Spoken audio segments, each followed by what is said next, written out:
there. The Tuesday Tips video you're about to watch was recorded live in a much longer video and has been edited so that I can share my tips with you. Just a little short clip instead of a long video. If you like the video, please hit like, then subscribe, hit the bell so that you get updates, and of course, share it with your friends. So I picked up this dresser off of Marketplace, and when I got it, all the drawers like literally went in. And they went in probably about that much, right? So this right here, I'm going to be painting a scene on it. So I needed them to be flush. I needed them to be working the way that they were working. All right. So the first thing that I did is I actually took the drawers to figure out how to line them up. And I'm going to bring you guys closer to show you what I had to do in order to line that up. I'm going to bring you guys closer because I'm going to pull out the first drawer, and I'm going to show you guys what I had to do in order to make sure that this drawer did not go in. And when I show you what I did with it to get it to do it, anybody can do it. Doesn't matter if you're a handy person or not. You can fix drawers, okay? So don't count yourself out on something that needs a little bit of repair, because just a little repair is not so bad. All right. All right. So first of all, I already took the drawer knobs off.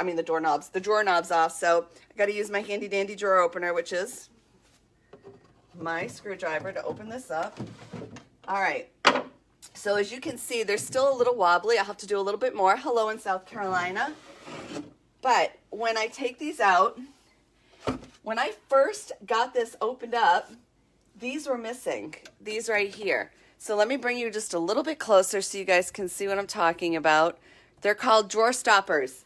These right here were not on here. So what I did is I took my drawer on the bottom here and I measured how much this was, and then I measured on here to make sure that I put these in at just enough so that the drawer would stay enclosed flush.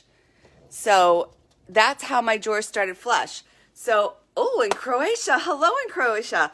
How did I make those little stoppers? First of all, you can buy stoppers at Home Depot, but they're typically the bigger plastic ones that go towards the back. This doesn't have a backing to it because it's such an old dresser. I should say like a back, like rail to it. It's such an old dresser that instead I wanted to do the stoppers in the front. I took paint sticks. Let me get you the paint stick that I cut it off, and then you can see. I took my husband's handy dandy saw, this little hand saw. I took this paint stick and I cut it. That is it. Then I took a tack nail, something that you would put up your pictures on your wall. You get those little tiny tack nails, and I glued it first. I did glue because the glue helps it stay on good, and then I just tacked them on. That is a great repair. So if you are getting furniture that needs drawers are like they're just going in, right? Don't discount getting that furniture. It's really easy fix on your drawers, guys. Super, super easy fix, all right?